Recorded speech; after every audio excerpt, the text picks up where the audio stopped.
Christmas notes. Oh, I didn't say bye to that.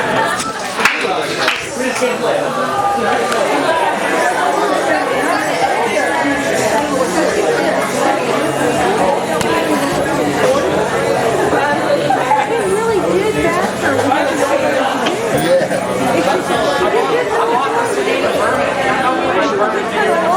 Put it on the fire. That's the only thing I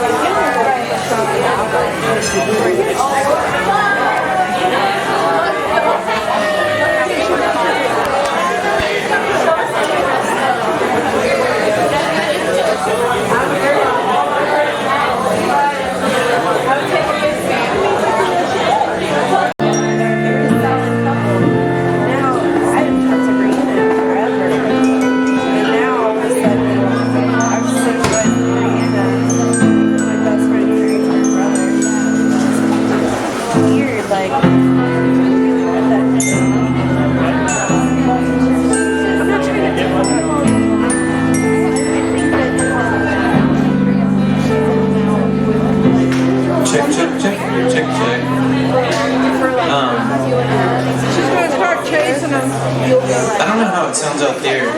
Here it sounds like the piano could be louder. No. Maybe it's just because I can't hear it. Let's be real. Let's get real about another way. But I've been making art. So if you're in the market for buying or buying, call me and I'll bring it to your house. Okay. Yeah. I'm good. Can you, Oh, yeah?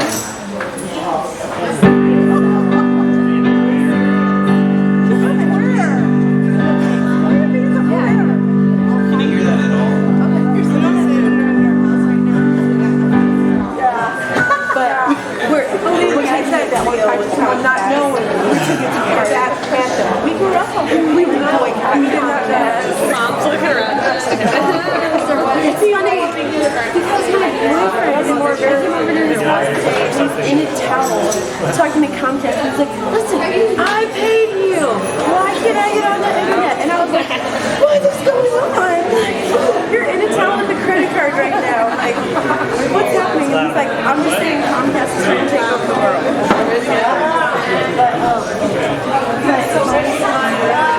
We had some lady put Peoria in there that was really sweet. And they would love to have yours. Okay, I would love it. I mean, it's kind of expensive. It's all like, I have wire hoops and wheels and like teardrops that are made out of wire. It doesn't matter. Okay. Like, but contact me, or I'll find you, or you find me, and then I'll talk to my boss, and maybe we can bring you stuff in. Okay. And if you want to offer, you'll do like making like a display to leave. I'm actually, I prefer Allie and Matt's wedding. She has engaged years and she can't, her parents, she doesn't so I made, out of bone, I made cloths for her that are like stark white and I put like rhinestones on, so like, she wants the rhinestones, you know? But I make bone jewelry and Yeah, I think you will find it. okay. Okay, cool. I'll get a hold of you. Okay. Business done. Well, I guess I'm going to play for you now. I know it's Sunday night and maybe a lot of you have to work tomorrow and it's super late, but I really appreciate you guys just being here with me tonight. I didn't know what to expect, so this is really awesome for me, and I mean that.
silent, please God. Don't be silent, please God. Don't be silent, don't be silent, don't be silent.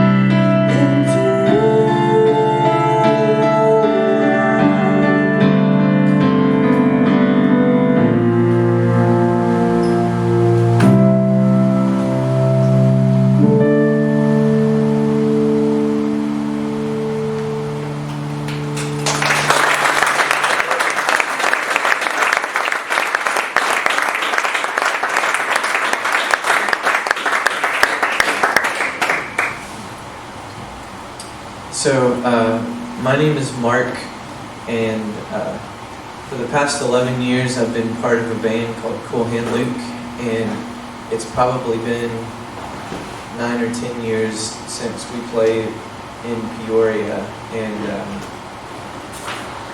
I know at least one person was at that show, but it was far different than I was playing drums and wearing a Madonna mic, and we were on tour with Ludacris, not the rapper, but the Norma Jean.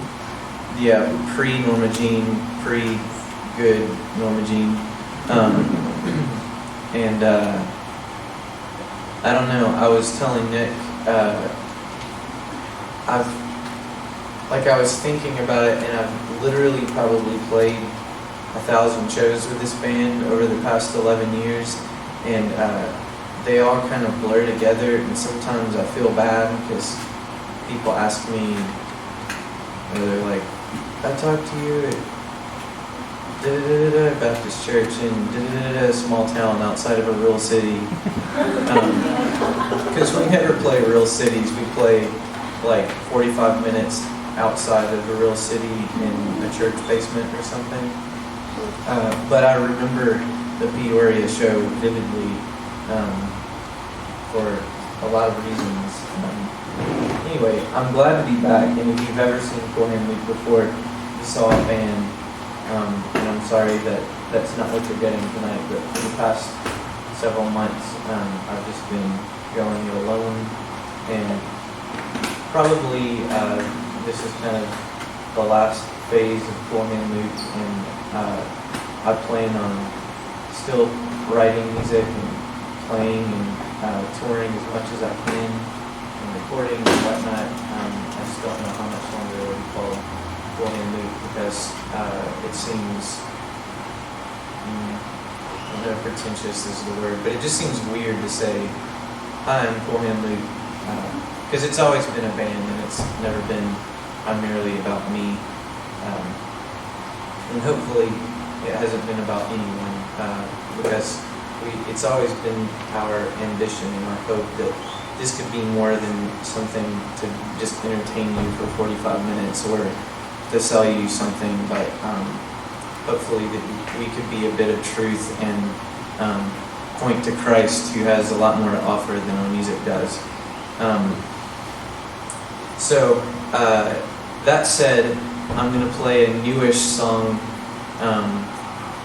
that is part of a project that I'm working on that I think will be a Cool Hand Luke record called Of Man, and it's a concept record about Jesus' last couple nights before he was crucified, and then the time while he was dead, and it's all first person stories about what it was like to know Jesus and what it was like to witness his death and what it was like to be utterly confused after following him for 3 years, and then he leaves, and just there was a good 3 days of confusion because his closest friends and disciples felt abandoned and felt like maybe they had invested their lives in a lie. And the song that I'm going to play for you is one of 2 songs on the record that is actually from Jesus' perspective, and I want to clarify that it's not based on an actual scriptural account, but as I've thought about Jesus over the past couple of years, I've really thought about him as a human being. I don't mean less of a deity, but I've just been thinking more about his humanity and the fact that even though he was the Son of God, and even though he knew his purpose was to be our Savior, he still had these relationships with the people that he had been with for 3 years or more, and there must have been a great deal of pain in telling them goodbye, and a great deal of pain knowing that what he was about to do was for their good, but they wouldn't understand that, and that there was going to be feelings of betrayal and anger and confusion and doubt and all these things. And for 3 years he had been saying, "Follow me." Constantly he was saying, "Follow me," and all of a sudden one night he has to say, "I'm going somewhere and you can't follow me there." And even though he'd been telling them, "I'm going to die, the Son of Man is going to be betrayed," they didn't get it, and he knew they didn't get it. And we still don't get it, even though we have the whole story in front of us that we can read 4 different versions of. So this is a story about Jesus telling someone goodbye who'd been following him. And I always tell you the joke is there used to be a Cornerstone, Florida festival, and we played this there once, and I guess I didn't take as long explaining it there as I did just now, and the next week we got this extremely hateful MySpace message, like not a private one, but one where like everyone could see it, just like, "I will never support Cool Hand Luke again, you guys are blasphemers." And the gist of it was they thought that I was suggesting that Jesus had a girlfriend, and it was right around the time of the Da Vinci Code. So I still haven't named this song, and so when we talk about it, I'm pointing to my wife, when we talk about it, we either call it JC had a GF or the Da Vinci Code song. Really funny. But it's not.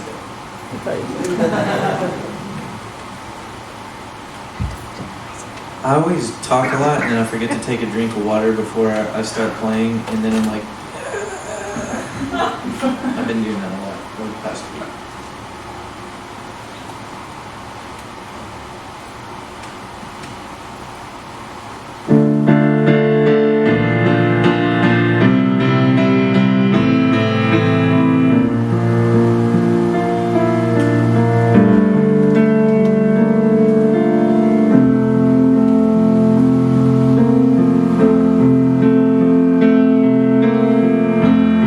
You do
I'm gonna be honest, this microphone smells really bad. Oh my god.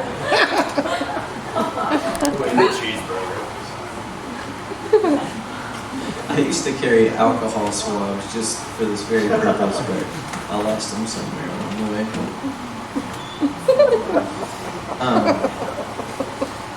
So,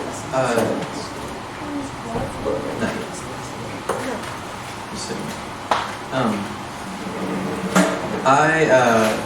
Like I said, have played in this band for 11 years, and I've, for most of it, been the singer and the guy who had a microphone on stage, and so a lot of times, you know, you always associate a band with a singer, not always, but usually, and to a large degree, my identity has been in this band, and you know, the more we toured and when we started doing this full time and everything, I was on the road playing shows more than I was at home just being, you know, working at Blockbuster Video or whatever, and so I was always Mark the drummer, Mark that dude from Cool and Luke, and it was really unhealthy in a lot of ways, and I mean, really, whatever band you're in, whether you just play shows here at a coffee shop from time to time, or whether you play a lot, I think you identify yourself with your art, or want to identify yourself with your art. But at the end of 2004, we had been on tour for months and months and months, and just had not had a break, and we were all tired and burnt out, and we had a booking agent that just kept booking us more shows, and we just kept going and going, and we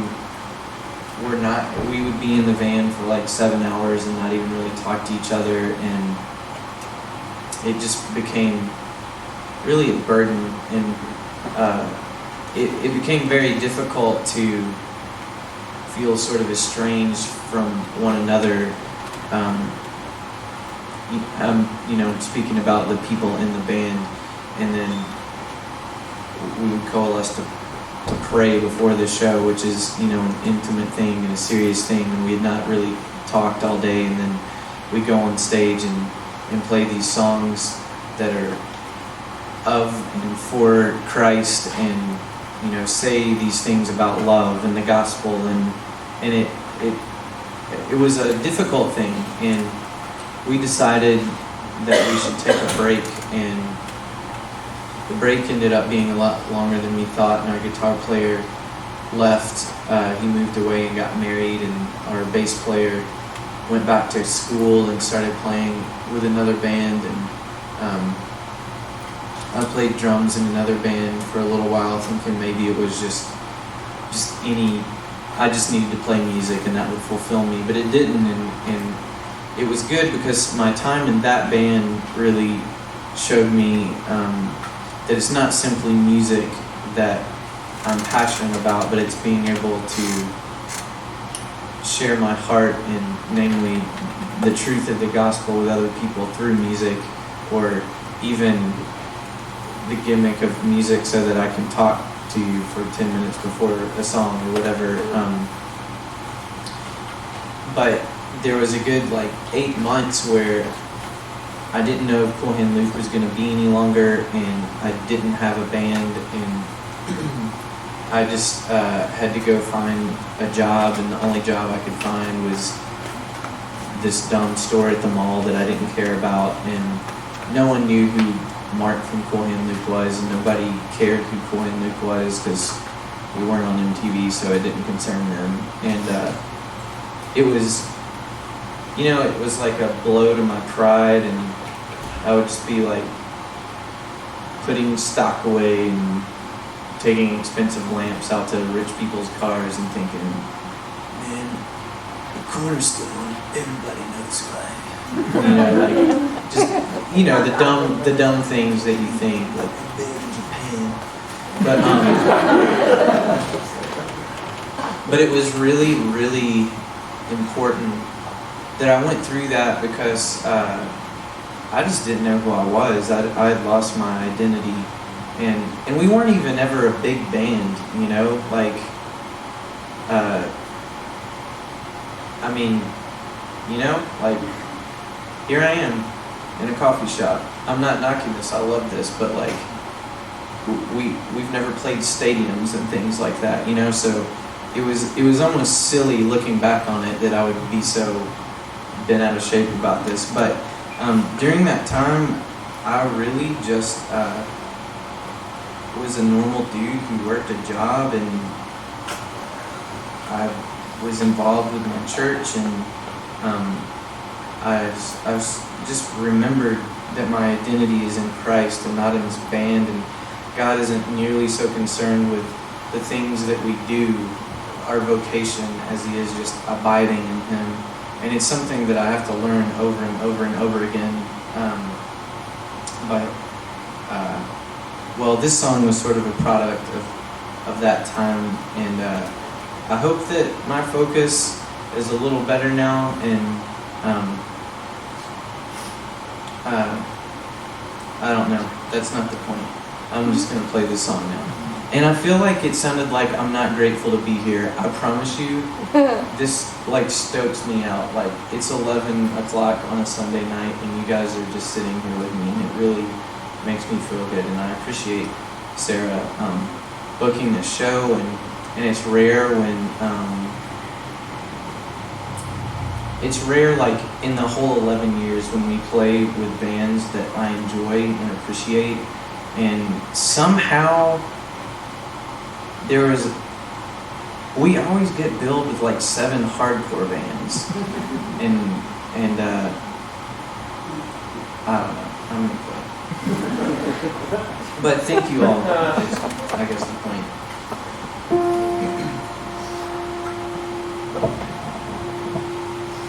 Looked into the mirror, didn't know what I would see, but it was still just me.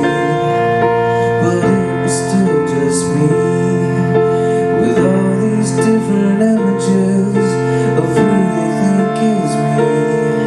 Didn't know which one to be, and my eyes looked like the sea. Oh, the fearful times of you. Oh Lord, you don't promise this, but please let me feel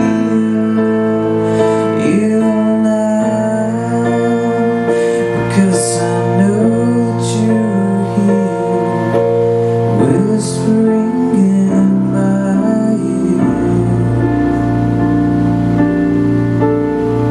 And look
This is my wife, Brandi. She's going to help me on this song.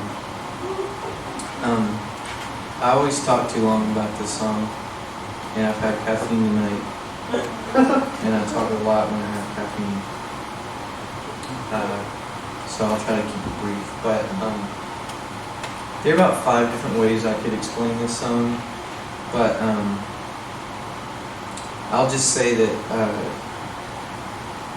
this is the first song that I ever wrote completely on my own without a band. And it was written sort of under compulsion because the label needed a song for a sampler, and I really stressed out about it, and they had to have the title for the song so they could start printing the sleeves for the CD, and I had not even written the song yet, let alone recorded it or named it. And so I had a dream, and in the dream it didn't make any sense, but I was in this place that I knew was heaven, even though it was like the abyss in the Lord of the Rings movie. And there were happy mouths everywhere smiling at me. So I called it a floating smile. But I didn't have the song yet, and I didn't know what to do, and I just felt all this burden of like, I gotta get this done. I already have time booked at the studio, and I'm inadequate to do this. I'm not good at piano, and blah blah blah. And someone just reminded me. I was in Chicago, in fact, at this coffee shop, and someone reminded me that I was writing this song for God and not for a record label or for a sampler. And then the song pretty much came that night as soon as God sort of got my priorities straight. And it's basically a really simple prayer and a really honest prayer, and there aren't any fancy chords or anything impressive about it, and the lyrics are pretty simple, but I just really like this song because it was honest, and I've always liked the idea of like the metaphor of the hope of flying away someday, like, and leaving all this behind. And I used to get picked on a lot in like middle school and stuff, in college, for liking Batman, and see, I've already been talking about this song for like 5 minutes now, but I liked Batman a lot, to the extent that I literally had a t-shirt for every day of the week. I had Batman shoelaces, a Batman ring. This is 5th grade. I had a Batman sweatshirt for when it got cold, and I had, okay, so I'm 30, so I'm probably older than a lot of you guys, but Starter is now like a Walmart exclusive brand, but when I was in 5th grade, like gangstas wore Starter. And Starter jackets were awesome, and like, so you would wear like, it'd be like a red jacket that like snapped up, and it just said like Chicago, and maybe had the Bulls logo right here or something, and the Starter right here on the sleeve. And I was poor and too dumb to know about sports. So I wouldn't have even known what team to get, except I probably would have gotten the Raiders or the Kings, because that's what NWA always wore, and I thought they were really cool. That's probably bad, but I'm just being honest with you. Public Enemy and NWA were my favorite bands in 5th and 6th grade. So you can tell where I got, all my inspiration for these songs. Why was I? Oh yeah. So I had a jacket that looked like a starter jacket, but dang if it didn't have the Batman logo on it. Like right here and then huge on the back. And I thought it was going to be awesome. And man, I got picked on for having that thing. Like, and I mean like every day. It didn't get any, it's like I wore it all winter long and it never got less. Like I was punished for that thing. But I wouldn't, like I clung to it, you know? And, but one day